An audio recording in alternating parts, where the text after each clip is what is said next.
Eh, Vamos a abrir nuestras Biblias, habla por favor, en el libro de Hechos. Y estamos continuando con el texto de Hechos, el capítulo 4.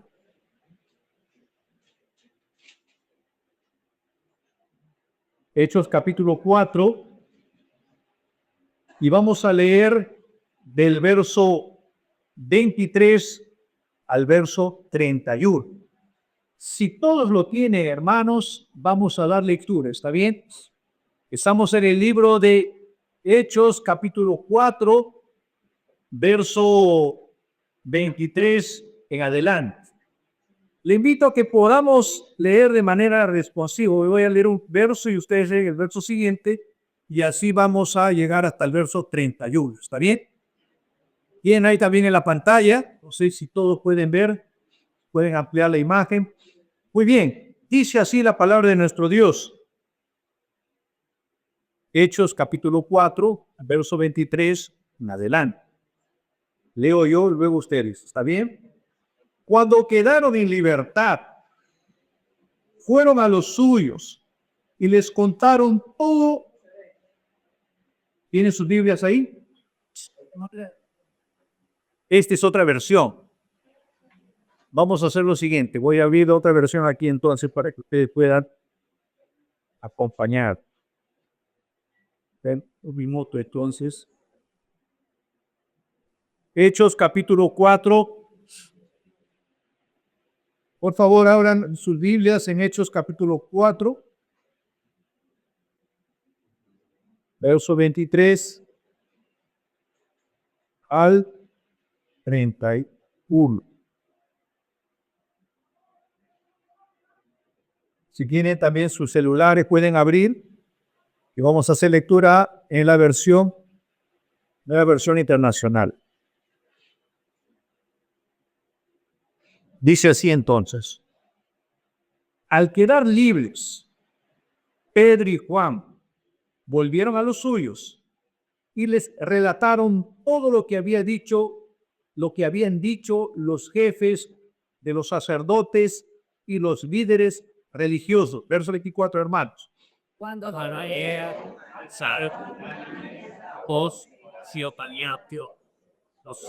Señor, creador del cielo y de la tierra, del mar y de todo lo que hay.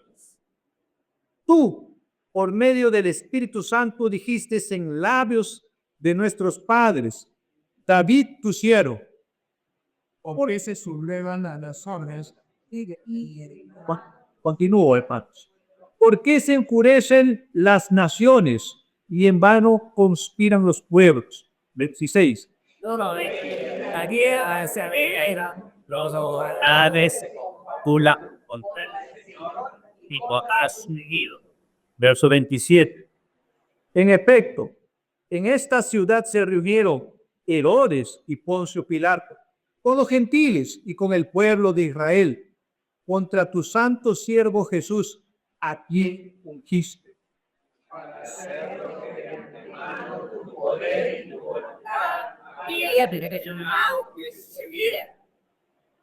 Ahora, Señor, toma en cuenta sus amenazas y concede a tus siervos el proclamar tu palabra sin temor alguno.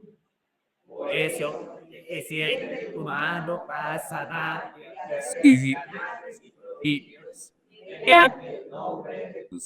siervo Jesús. Leamos juntos, hermanos, el verso 31. Después de haber orado, el propio lugar que ha perdido. Todos fueron si Espíritu Santo y que Dios y mi repora. vamos a orar a nuestro Dios.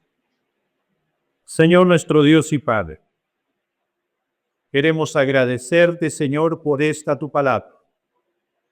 Y que ahora que vamos a meditar en esta tu palabra, Señor, el Espíritu Santo del Señor nos ayude a entender, comprender tu palabra y poder aplicarla a nuestras vidas. Agradecemos, Señor, en Cristo Jesús. Amén. Hermanos, estamos en el capítulo 4. Ustedes recuerdan que fue hecho un milagro, ¿verdad? Pedro y Juan salen a predicar, a explicar la verdad de todo lo que había sucedido. Y ahora estamos viendo que ellos también han sido amenazados por estar predicando de Cristo Jesús. Y estos líderes les prohíben de predicar el mensaje. Por eso es que este capítulo 4 inicia ya diciéndonos que luego que fueron libres, sucede algo con ellos. Y quiero en este momento meditar con ustedes sobre algunas verdades que nos enseña este texto. Hermanos, ¿qué sucede cuando usted es impedido de compartir la verdad de Dios? ¿Qué sucede cuando se le prohíbe a usted hablar del Evangelio? Y quizás usted esté pensando, nadie lo ha hecho, pero quizás ha escuchado frases como esta. Aquí no se discute de religión, no se discute de política, se puede hablar de judo, de otras cosas, pero hablar de religión y política no se puede, por ejemplo. O esa es tu fe personal, manténla contigo mismo, respeto tu opinión, pero por favor aquí no hablemos de ese asunto. De esta manera y otras, se viene silenciando al Evangelio. Y quiero que podamos en esta mañana pensar, ¿qué pasa cuando el mundo, me refiero a este lugar donde estamos, a esta estructura, nos niega la posibilidad, el mandato de predicar el mensaje? ¿Y qué hace la iglesia? ¿Qué hacemos tú y yo delante de esta situación? Y la gran verdad aquí, hermanos, es la siguiente. En el tiempo en que esto viene sucediendo, en el tiempo en que estas cosas vienen pasando, Pedro y Juan habían sido arrestados, amenazados por predicar el mensaje, el evangelio. Otra situación, o además de este detonante, el Sanedrín, que era la máxima autoridad, era el tribunal que legislaba sobre ellos. Como ustedes recuerdan, había permitido la muerte del Señor. Entonces esto crea una circunstancia de amenaza, una amenaza de muerte, una amenaza para el pueblo de Dios. ¿Qué hacer delante de estas circunstancias? Y si pudiésemos comparar esta realidad con la nuestra, hemos venido pasando, ¿cuántos de ustedes recuerdan la pandemia? Yo estaba viendo fotos desde la vez pasada sobre la pandemia y cómo es que veníamos a la iglesia, ¿no? Con máscaras, manteniendo la distancia. Si comenzamos a pensar hoy de nuestra realidad, ¿cómo estamos como país, como nación? Sí. La criminalidad aumenta. La situación hace poco de la elección, la que todos hemos participado. Son estas también circunstancias similares que traen oposición. ¿Cuánto tiempo hemos dejado de estar congregados, por ejemplo? La presión, además, cultural, la presión a veces de si alguien dice que cree en Dios, es sujeto de burla, hostilidad. Usted no puede hablar de Cristo en el trabajo o la fe que usted tiene. Usted debe recordar historias, casos de personas que decían ser creyentes y creían en Cristo Jesús y eran sujetos de burla.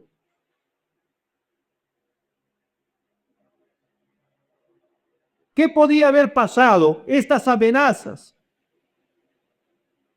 el texto podría habernos dicho que ellos entonces se callaron, ¿es verdad? Entonces, ya que fueron amenazados, entonces ellos toman el silencio como una herramienta para preservar sus vidas y cuidarse. O ellos podían haberse hecho las víctimas, los líderes nos están atacando, entonces no vamos a hacer más nada, no vamos a predicar el mensaje de salvación, nos quedamos como estábamos. O podían responder también con ira. Ellos están haciendo entonces esto, nosotros vamos a reaccionar, vamos a tomar las armas, vamos a hacer alguna cosa, vamos a salir a marchar, vamos a hacer innumerables cosas que pues manifiesten la ira que nosotros tenemos delante de este silencio a los cuales ellos nos están imponiendo. Pero usted va a encontrar en esta historia este color que el pueblo de Dios toma como herramienta algo que nosotros a veces dejamos de lado. ¿Cuántas veces no hemos decidido algo sin antes consultar, sin antes pedir la bendición del Señor? ¿Cuántas veces no hemos hecho cosas sin antes colocarlas delante del Señor? Pero vamos a ver entonces en este texto que la iglesia primitiva, la iglesia en sus inicios, la iglesia en este proceso de avance del evangelio, no se pone a negociar con el Sanedrín. No está negociando, no, oye, déjenos hacer esto, que nosotros dejamos hacer aquello. Ellos no están protestando por las calles, saliendo, hablando, levantando la voz, sino que responden de una manera que creo que necesitamos meditar en esta mañana. Con una fe robusta, con una perspectiva de vida cristiana que se pone en acción. Quiero entonces, hermanos, que abra una vez más su Biblia. Estamos, por favor, manténgala abierta.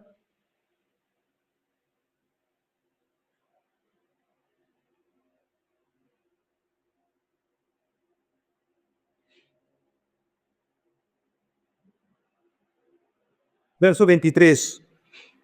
Verso 23, por favor. Acompañen. Al quedar libres, Pedro y Juan, recuerdan, ellos han sido silenciados, ¿no? Han sido amenazados.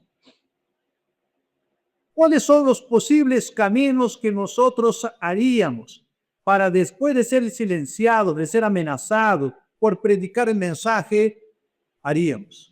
¿Qué haría usted? ¿Qué haría yo? ¿Qué haríamos nosotros delante de la amenaza de las autoridades? Queremos que se callen, queremos que no hablen más de Cristo. ¿Qué hacen ellos? ¿A dónde van? Podría ser, pues, ya entonces me voy a mi casita, me escondo, y voy a dejar que las aguas mansas se tranquilicen, voy a estar en mi casa, en mi hogar, tranquilo, nada me va a pasar porque no voy a hacer nada. Al quedar libres, ¿cuál es la actitud que ellos toman? ¿Cuál es la acción que usted tomaría? ¿Qué haría usted delante de una amenaza del grupo más fuerte de ese tiempo? El texto nos dice, o Lucas nos testifica como historiador, cuando al quedar Pedro y Juan libres, volvieron a los suyos y les relataron todo lo que habían hecho, habían dicho los jefes de los sacerdotes y los líderes religiosos. Hermanos, la gran pregunta es, ¿qué hacen ellos? Yo te podría preguntar y me hago la pregunta a mí también, ¿qué haría yo? Pero lo importante es saber qué hacen. Vamos a llamar así nuestros hermanos mayores. ¿Qué nos dice la Biblia que deberíamos de hacer? Ellos hacen lo siguiente. Vinieron a los suyos, que es ¿quiénes? La iglesia. Ellos vuelven al grupo de los cuales ellos son parte, que es el pueblo de Dios. Ellos no se intimidan, no se guardan, no se esconden. Ellos vuelven al seno de la iglesia, al pueblo de Dios. El texto dice, vinieron a los suyos, que es su comunidad. ¿Cuál es el primer movimiento que ellos hacen? Comentan con la iglesia todo lo que ha pasado. Es interesante, ¿no es verdad? Porque esto trae una lección importante para nosotros. ¿Qué haces tú? ¿Qué hago yo? ¿Qué hacemos como iglesia cuando situaciones difíciles suceden en tu vida? ¿Qué haces tú? ¿Qué hago yo? ¿Qué hacemos nosotros cuando de manera individual somos atacados como cristianos? ¿Qué haces tú? ¿Qué hago yo delante de circunstancias en las cuales se nos prohíbe vivir nuestra fe, expresar nuestras creencias? No se esconde, no se victimiza, no salen al encuentro intentando negociar, diciendo hacemos esto y nos dejas hacer aquello. Ellos van en dirección al pueblo, a la comunidad, al pueblo de Dios. Y eso es importante para nosotros como iglesia de Cristo, como IFRPBT.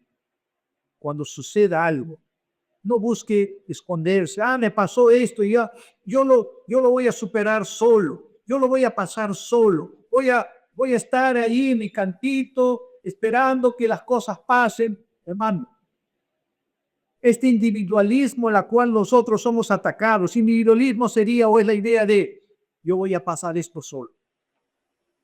Yo voy a pasar esto solo. Y el texto nos está mencionando que es necesario. El texto nos dice que ellos fueron y declararon todo aquello que había pasado con estos líderes religiosos del Sanedrín y cuentaba a la iglesia.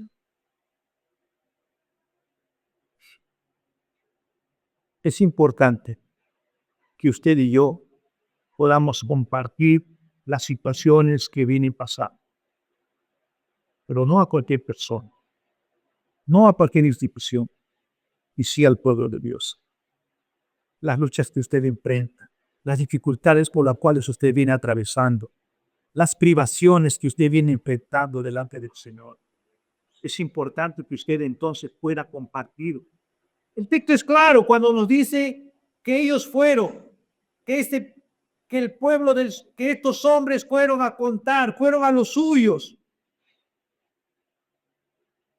y les relataron todo lo que habían dicho los jefes de los sacerdotes y los líderes religiosos. ¿Se da cuenta, hermano? ¿Se da cuenta usted ahora de la importancia que es ser parte del pueblo de Dios para compartir sus situaciones? Ellos entienden que son parte del pueblo de Dios. Ellos entienden que son parte de la familia de Dios. Ellos entienden que necesitan compartir.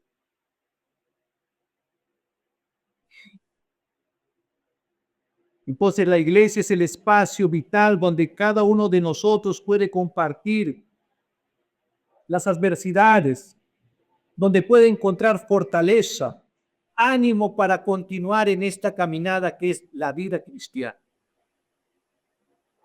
También de transparencia, porque ellos hacen lo que quizás nosotros no estamos acostumbrados a hacer, que es compartir nuestras necesidades. Porque si yo comparto, alguien va a decir, no, este hermanito, ¿cómo puede compartir esas? Qué débil es él.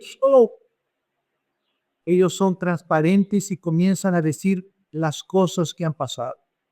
Son honestos y dejan transparecer aquello que ha sucedido con ellos. Contaron todo lo que pasó de esta dificultad que ellos enfrentan.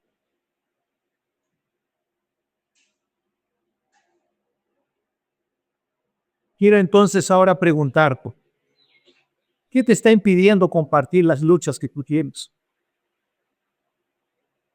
¿Quieres enfrentar las horas? No es así como la Biblia nos enseña. No es así como el texto bíblico comparte contigo esta verdad para ti. Comparte. Abre esto para la iglesia, comparte con el cuerpo de Cristo para ser animado, para ser fortalecido, para que la iglesia pueda, como vamos a ver ahora luego, orar por las necesidades. No se pierda. No sea atrapado por esta ideología del individualismo. Yo paso solo mis problemas. Eso es un engaño. Eso es una mentira. Lo que sí la Biblia nos dice es que ellos salieron, dejaron del lugar donde habían sido amenazados y fueron a la iglesia.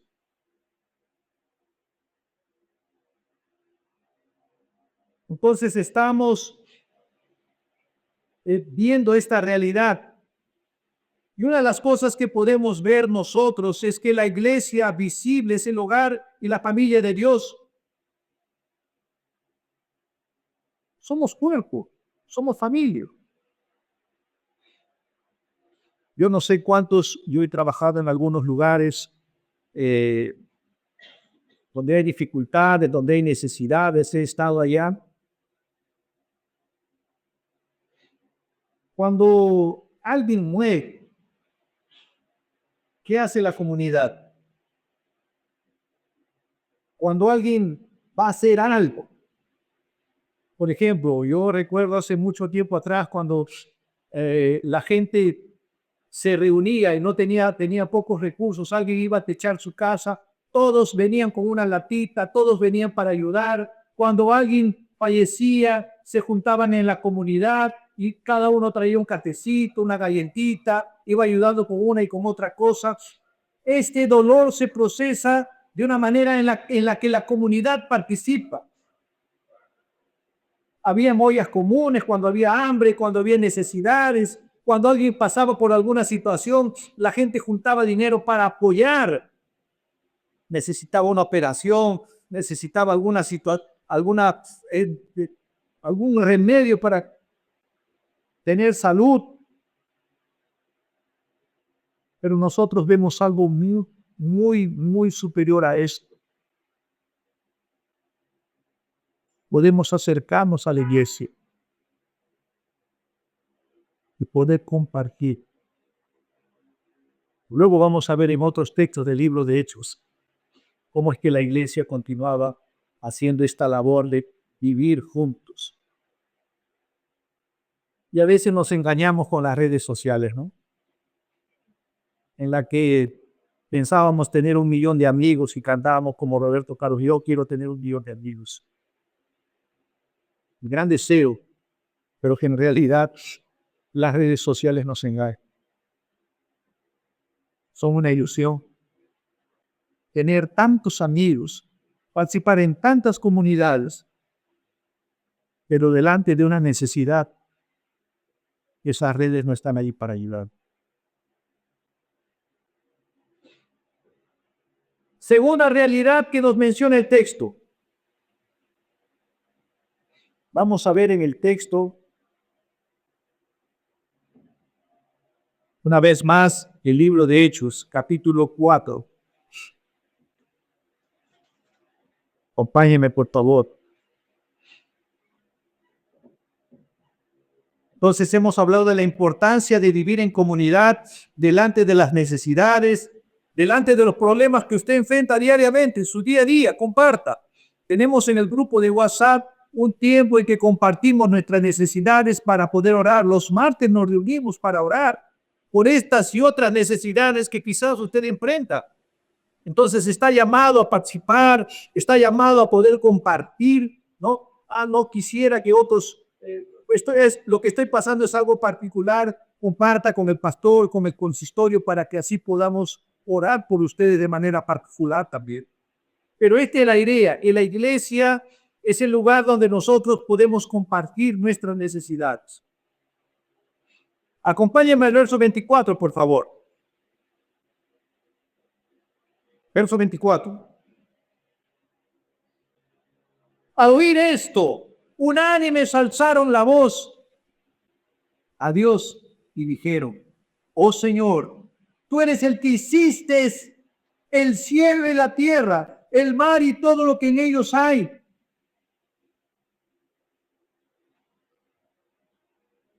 Hermanos, ¿quién está en el control de todas las cosas que usted vive? ¿Quién gobierna? ¿Es el acaso? ¿Es la casualidad? ¿Es la mala suerte? ¿Qué nos dice el texto? Al oír esto, unánimes alzaron su voz. ¿No les parece interesante este texto, hermanos, delante de la situación que estas personas están viviendo? Vinieron a los suyos, Ahora nos dice el texto que ellos hacen una oración, pero una oración anclada en la soberanía total, completa de Dios. ¿Cómo reacciona el pueblo? Lo ve bajo los lentes y la óptica de un Dios al cual ellos creen, que es quien está en el control de las cosas. Le invito ahora a pensar un poco en las situaciones difíciles que usted ha vivido. Privaciones, dificultades que usted está enfrentando quizás ahora. Y le pregunto, ¿quién está en el control? ¿Quién está en el control de las cosas que han causado en ti lágrimas, dolor? ¿Quién está dirigiendo y rigiendo sobre tu vida delante de situaciones que te ha tocado enfrentar? Y no es por mala suerte. Y no es por la casualidad o de la cárcel. Es porque ¿quién está en el control de todo eso, Dios?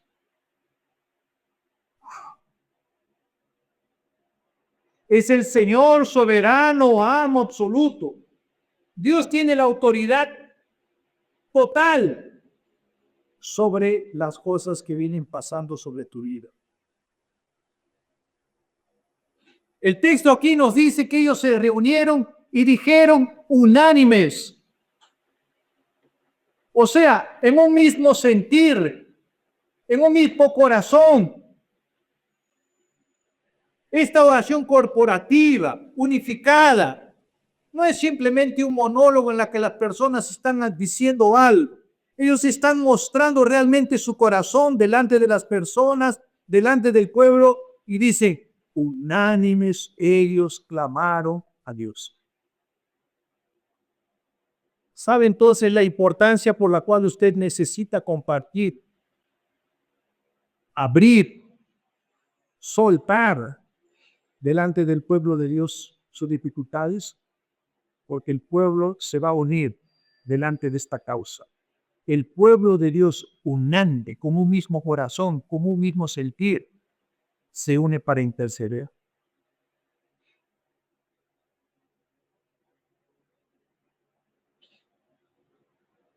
Vamos a ver en este texto también que Dios está en el control total. Esta unidad es el clamor. Es como cuando cantamos, cuando hay un coro que canta a una sola voz. A una sola voz. Otra cosa interesante, hablando de la soberanía de Dios, es que la iglesia ve esta situación como parte de la voluntad de Dios. Abra, por favor, su Biblia. El Salmo capítulo 2.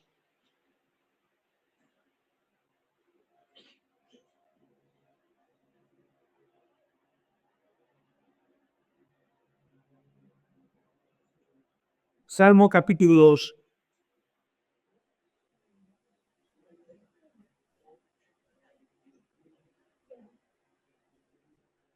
Salmo capítulo 2. Aquí hay una cita en el libro de los Hechos sobre un texto. El libro de Salmos capítulo 2. ¿Lo tiene? Mire lo que dice en esta versión. ¿Por qué se sublevan las naciones y los pueblos traman cosas vanas? Se levantan los reyes de la tierra y los gobernantes traman unidos. ¿Contra quién? Contra el Señor y contra su ungido. Lo que el pueblo de Dios está viendo aquí, hermanos, es el cumplimiento de algo, y ya lo decían, es de otros textos más, sobre que en la historia del pueblo de Dios siempre van a haber dificultades. El pueblo de Dios va a pasar dificultades. Y estos hombres, este pueblo que está reunido, la iglesia que se ha convocado para orar por Pedro y Juan, entienden que esto es parte del cumplimiento de las profecías. Es parte del cumplimiento de la voluntad de Dios. Si usted viene enfrentando dificultades, busque entender a partir de la Biblia por qué está pasando eso. ¿Cuál es el propósito? ¿Qué Dios quiere enseñarme? ¿A dónde Dios me está guiando para poder comprender y entender su palabra?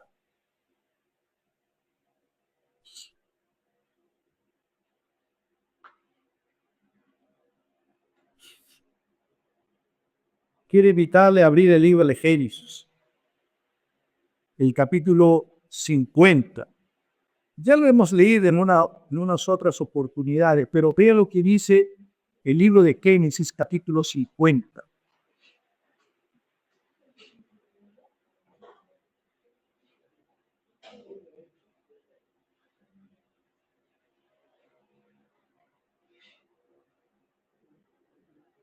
¿Qué dice el texto? Génesis 50, verso 20. Delante de las circunstancias que usted viene enfrentando, este texto nos da luz.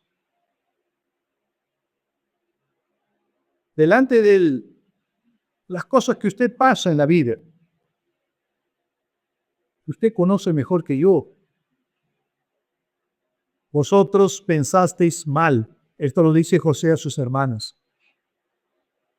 Vosotros pensasteis mal contra mí, mas Dios hoy caminó para el bien.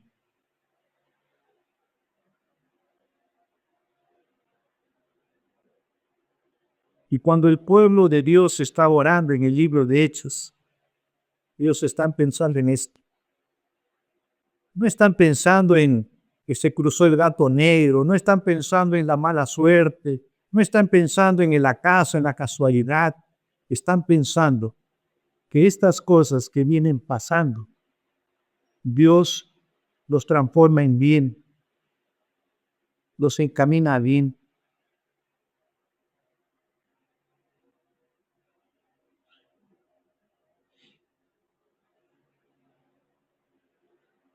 Pensemos en algo ahora, en algo que es incomparable. Si Dios está en el control, si Dios ordena libremente todo lo que está sucediendo y pasando en tu vida, ¿qué diríamos de la muerte de nuestro Señor Jesucristo? ¿Era parte del plan de Dios o no? Y Dios hizo eso para bendecirnos, para bendecir a su pueblo. Tamaño sufrimiento, incomparable sufrimiento, hace el Señor para convertir eso. Él fue golpeado, fue humillado, murió una cruz vergonzosa, llevó sobre sí todos nuestros pecados para alcanzar que a ti y a mí un bien, que es la vida eterna.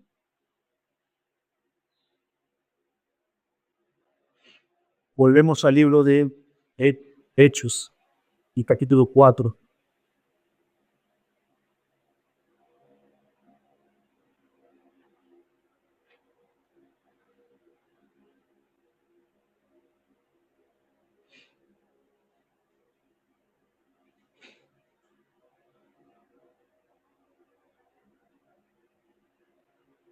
¿Qué es lo que pide la iglesia?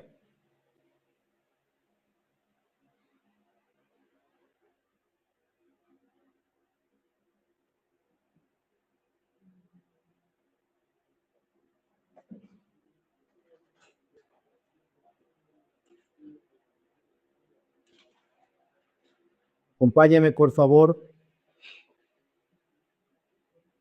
Verso 29. Delante de los problemas que pasamos en la vida, ciertamente pediríamos, pues, Señor, líbranos de este mal, Señor. Ya no queremos pasar. Señor, castiga a ese pueblo que se levanta contra ti porque estamos haciendo lo correcto. Señor, aniquílalos, fulmínalos. Señor, haz con que ellos desaparezcan del firmamento.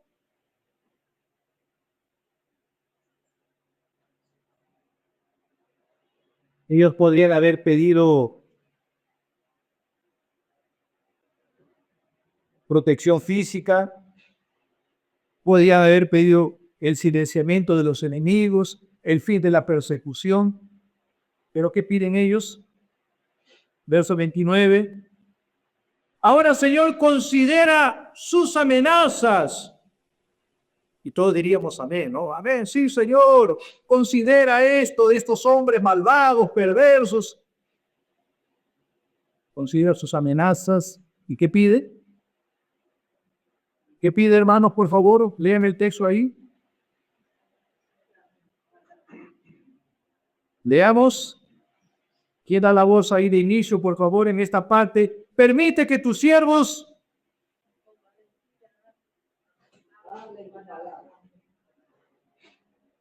hablen con denuedo. Señor, hermanos, este pueblo hace algo que nos trae realmente una lección importantísima para cada uno de nosotros. Ellos no están pidiendo, Señor, danos más confort. Ellos no están pidiendo, y no es que sea malo, no están pidiendo, Señor, aniquila a este pueblo, Señor, que acabe con esta gente.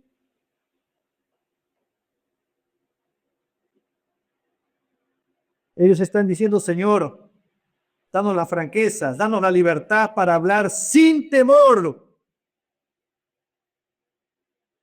para hablar con denuedo la palabra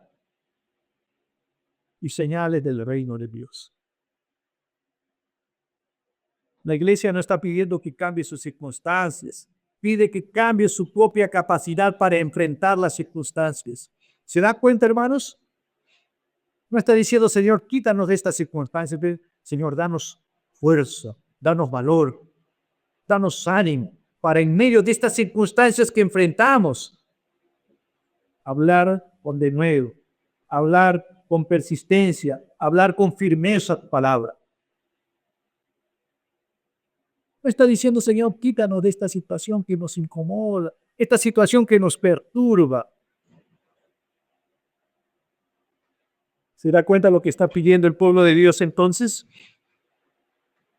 Señor, que en medio de mi familia, Señor, que en medio de mi hogar, de los niños, en medio de mis amigos, de las amistades, pueda hablar con firmeza, con denuedo, palabra, que pueda compartir, que yo mismo pueda ser, Señor, esta persona que viene siendo transformada por el poder del Espíritu Santo para hablar. Le pido ahora que haga usted un ejercicio. ¿Cómo usted visualiza el infierno? Denme palabritas que puedan definir qué es el infierno. ¿Cómo sería? ¿Cómo es?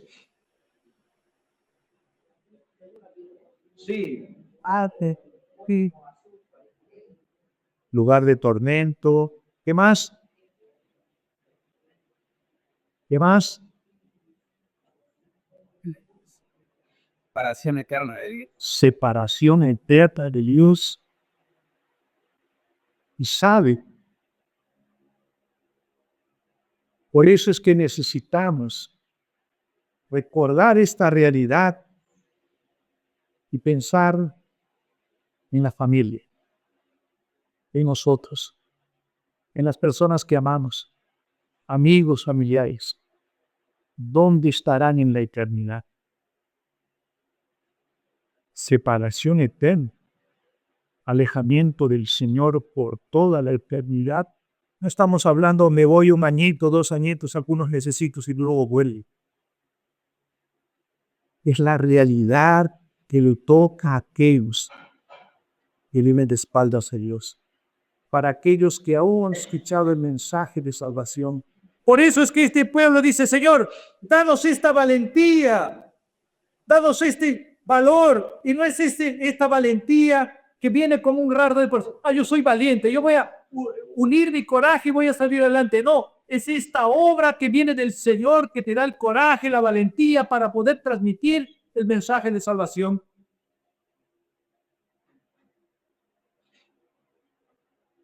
Nuestra valentía no viene de creer que el mundo nos va a aceptar, ¿no?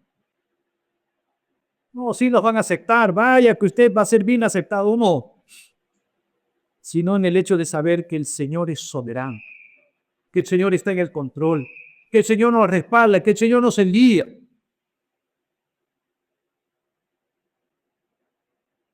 Vea lo que pasa en este texto, hermanos. Estamos una vez más en el libro de Hechos, capítulo 4. Ahora, Señor, considera sus amenazas y permite que tus siervos, nosotros, usted y yo, hablemos tu palabra con confianza, con denuedo, con persistencia, con firmeza. Verso 30, por favor, acompáñenme. Mientras extiendes tu mano para que se hagan curaciones y señales y prodigios mediante el nombre de tu santo siervo Jesús. Verso 31, por favor. Verso 31.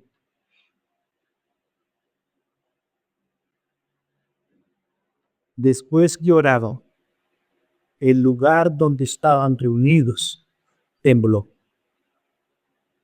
y todos fueron llenos del Espíritu Santo y hablaban la palabra de Dios con valor. Si pudiésemos pintar un lienzo, entonces esta sería también una parte importante de este dibujo que estamos pintando. A partir del texto, entonces nos dice que algo va a pasar. El verso 31 nos dice, después que orado. ¿Se da cuenta entonces, hermanos, la importancia de la oración aquí? Una vez más, es importante orar. No deje de orar. Ya su palabra nos dice, orad sin cesar. Después que oraron, el lugar donde estaban reunidos tembló. Este temblor es el eco del Sinaí, ¿no? Recuerdan, Dios confirma su presencia física allí. Este temblor que causa terror, miedo, pero es la presencia de Dios manifestada, es una teofanía, está presente el Señor. Y una provisión, fueron llenos del Espíritu Santo. Dios responde a este pueblo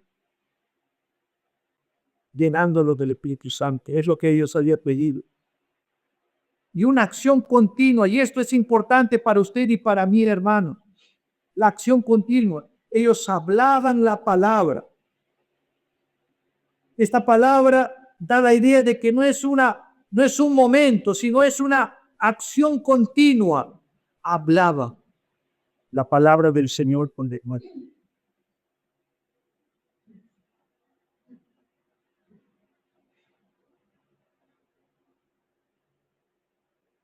¿Qué podemos decir entonces hasta ahora? Delante de una situación en la que usted esté enfrentando o haya enfrentado, recuerde siempre buscar qué diría la palabra. Y delante de esta necesidad o esta situación que el pueblo pasa, ellos oran, unánimes. Reúna a su familia, reúna a los suyos para orar delante de situaciones. Reúna a la persona que usted ama y ore con ella o con él. Esta oración fiel que pide, Señor, danos de nuevo, danos firmeza para hablar y declarar.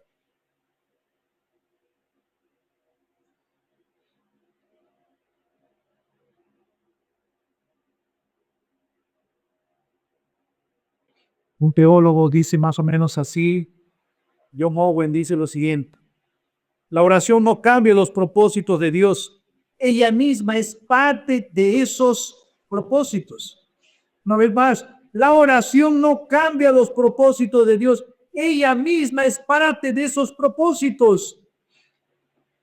Una vez más, orad sin cesar. Ore. ¿Recuerda usted a Nehemías que en el momento que escucha una terrible noticia de cómo se encontraba el pueblo de Dios, Nehemías, entre otras cosas, hace oraciones? Y cuando va a estar delante de la autoridad, antes de hablar con la autoridad, ¿qué hace Nehemías? Hace una oración breve y ora al Señor.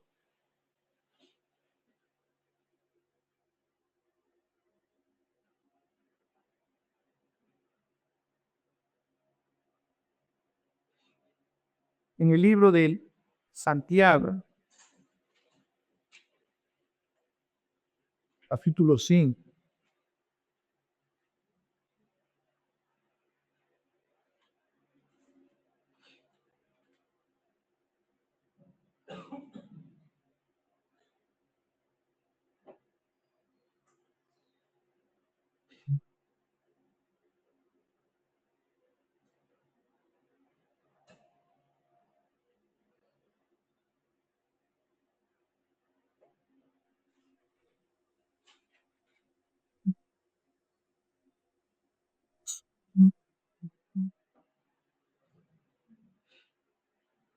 Voy a leer capítulo 5,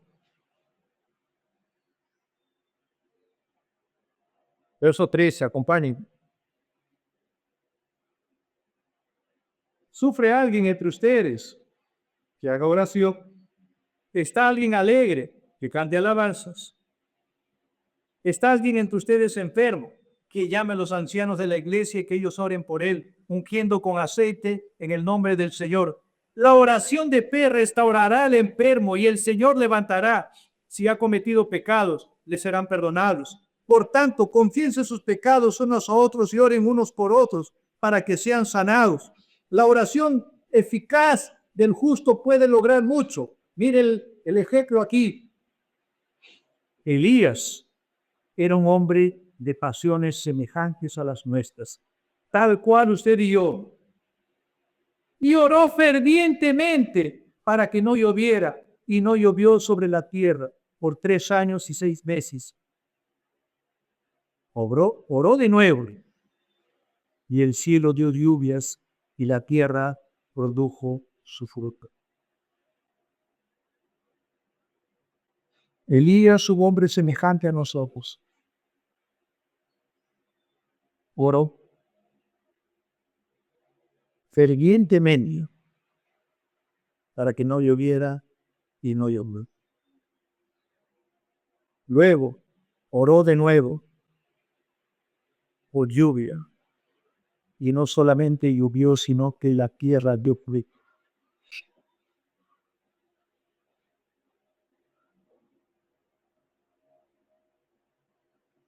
Hermanos, ¿qué podríamos decir a todo esto?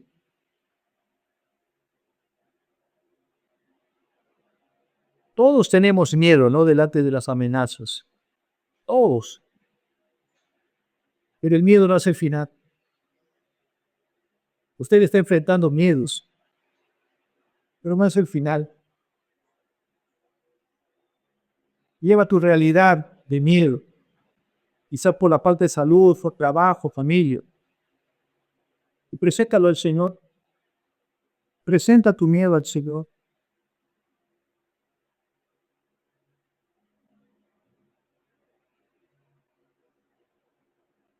Nosotros como iglesia, nuestro reto es orar de manera como puerco, unidos, delante de las circunstancias que ustedes enfrentan como parte del cuerpo de Cristo. Esta iglesia se unió para orar, unánimes. Esta iglesia no pide que las circunstancias cambien. Este pueblo pide que el Señor, en medio de esas circunstancias, les dé la valentía. Y esa valentía no es el poder humano, sino es la acción de Dios en el pueblo para enfrentar esas dificultades. El miedo es real, pero Dios es mucho más real que tus miedos. Y este pueblo encuentra su misión. ¿Dónde encuentra usted la misión en este texto? Este pueblo habla, testifica con denuedo, con firmeza la palabra de Dios. Esta misión es para ti y para mí, de hablar este mensaje, comenzando contigo mismo, con tu pueblo, con tu familia, con tus seres queridos, con las personas que te dio responsabilidad bajo tutela de cuidar, y con aquellos que aún no conocen la palabra de Dios. Cuando el mundo hace estruendo, comienza a vociferar cosas, es llamativo que el texto nos dice, el Señor se presentó a ellos como un terrible. Y ciertamente causa asombro, y ciertamente causa reverencia delante de usted. Le invito a ponerse de pie.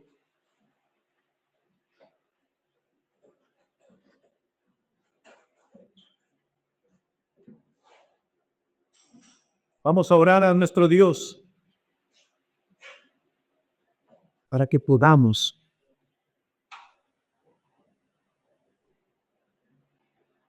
no pedir el cambio de las circunstancias, y sí rogar al Señor el poder para enfrentar las dificultades, los miedos. Señor nuestro Dios, queremos agradecerte, porque tu palabra es viva y eficaz y más cortante que una espada de dos filos, que penetra lo profundo de nuestros corazones para hacernos ver la realidad. Que delante de la oposición, delante de las dificultades, nos levantemos para orar juntos, como pueblo, unánimes, delante de las necesidades, delante de los desafíos de la vida cristiana. Y Señor, te pedimos que esta persistencia, firmeza, denuedo para predicar tu palabra pueda verse en nuestros hogares, en nuestros corazones, en nuestra familia, en el lugar donde estamos, trabajamos, en el lugar de influencia al cual somos llamados, Padre. Gracias, Señor, porque delante del miedo, del pavor o la angustia, la realidad es que tú eres quien gobierna, quien está en el control. Él es el Todopoderoso, creador del cielo y de la tierra, creador del universo. Y tú eres quien nos dirige, tú eres quien nos guía, Padre. Alabado sea tu nombre, Señor, en Cristo Jesús. Amén. Pueden sentarse.